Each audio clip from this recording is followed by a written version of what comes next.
God's voice was specific, leaving no room for doubt.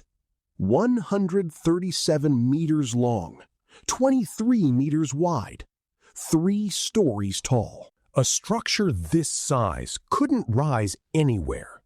Noah needed firm, stable ground near cypress forests. Without machines, without engineers, without maps, only discernment and faith. He walked the land, studying soil, testing firmness, judging accessibility. The first stage was unglamorous, clearing stones, uprooting deep roots, leveling every meter. The pre-flood earth made this harder than it sounds.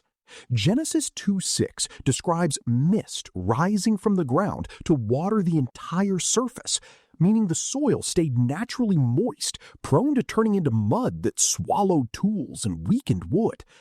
Noah likely dug small drainage channels around the site, diverting the earth's own moisture before construction could even begin. People watched him prepare this massive plot and laughed. What sense did it make?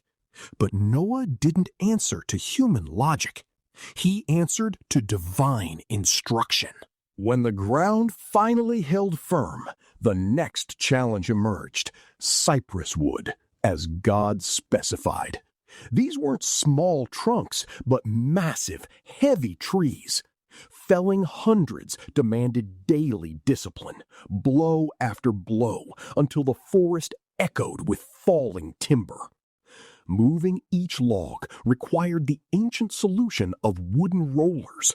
Smaller trunks placed beneath the larger one, pulled forward with ropes and levers, rear rollers shifted to the front as the log advanced. Slow, tiring, dangerous. But each transported log was another step toward obedience. As wood piled up on the cleared land, the real engineering began. Everything started with the keel, the spine of the entire vessel.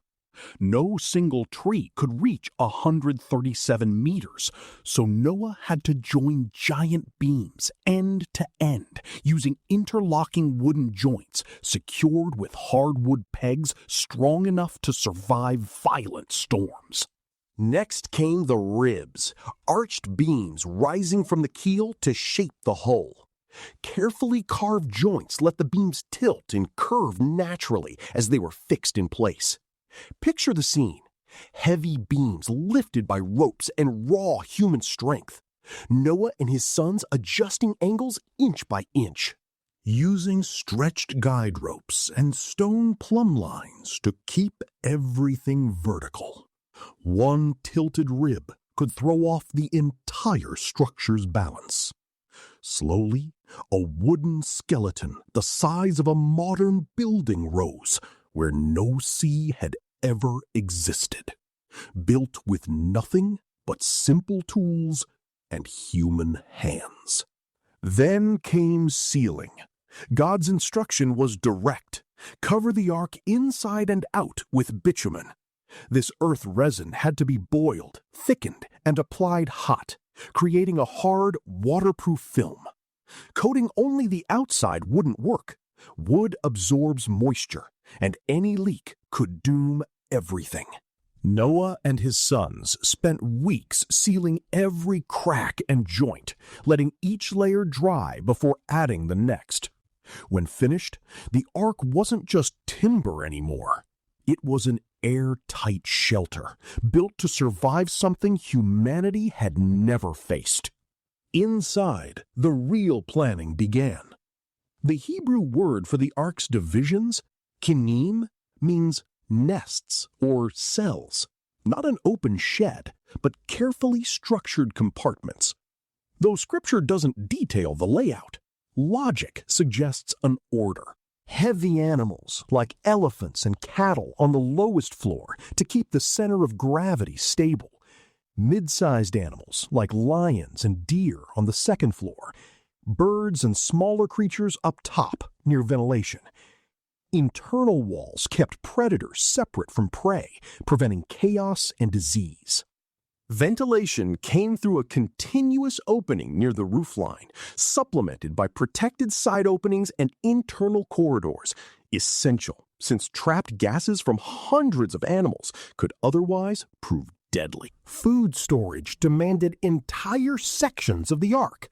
A full year's supply of hay, grain, dried fruit, roots, and stored water, organized and shielded from moisture. The Ark functioned like a floating city, complete with sloped floors and simple drainage for waste. Finally came the door, the most vulnerable and most symbolic point of the entire structure. Reinforced with thick beams, diagonal bracing, and a vertical wooden pivot shaft instead of metal hinges, it had to be strong enough not to compromise the hull, yet wide enough to admit creatures of every size. Before the animals arrived, Noah likely walked the Ark's interior one last time, testing beams, checking the hardened pitch, listening to the wood settle and creak, the way large structures do. Then something supernatural occurred. The animals weren't captured or driven. They came. Pairs emerged from the trees. Birds landed near the entrance. Predator walked beside prey without conflict, each creature taking its place without chaos. It was unmistakable proof this was no longer just a human project. When Noah, his wife, his 3 sons, their wives, and every animal had entered, Scripture records something extraordinary. God himself sealed the door. Noah built it. God sealed it. A different silence settled over the Ark. Outside, the world carried on, unaware, and the floodgates of the heavens were opened. Genesis 7:11. The earth itself ruptured before the rain even fell. Then came the first rain. Those who once mocked Noah now faced the unimaginable. The water rose until the massive hull began to float, wood creaking, the Ark lifting from the earth it was built on, finally fulfilling its purpose. It needed no sails, oars, or rudder. It was in God's hands. The waters prevailed and increased greatly on the earth. Genesis 7 verse 19. Mountains vanished, cities drowned, an entire world ended outside, while life was preserved within. Rain fell for 40 days, but the flood itself lasted far longer, waters prevailing for 150 days. Genesis 7:24. Inside, time moved through routine, feeding animals, checking beams, reinforcing joints, waiting. Then, God remembered Noah. Genesis 8:1. A wind swept the earth, and the waters began to recede until the Ark rested on the mountains of Ararat. Noah opened a window, releasing first a raven, then a dove. It returned, finding no resting place. A week later, the dove returned again, this time with an olive leaf, the first sign of renewal. A third release, and the dove never came back. The earth was ready. More than a year after entering, God spoke again. Come out of the Ark. The door God had closed was now opened. Light flooded in. Animals dispersed across the new land. The family stepped onto solid ground for the first time in months, breathing the smell of wet earth and silence. Noah's first act was to build an altar and offer sacrifice. God, pleased, made an eternal promise, never again to destroy all life with water, and placed a rainbow in the sky as a covenant sign. The Ark had fulfilled its purpose. From that vessel, all of post-flood humanity would descend, proof that an act of obedience, built plank by plank in faith, became the vehicle of salvation for the whole world.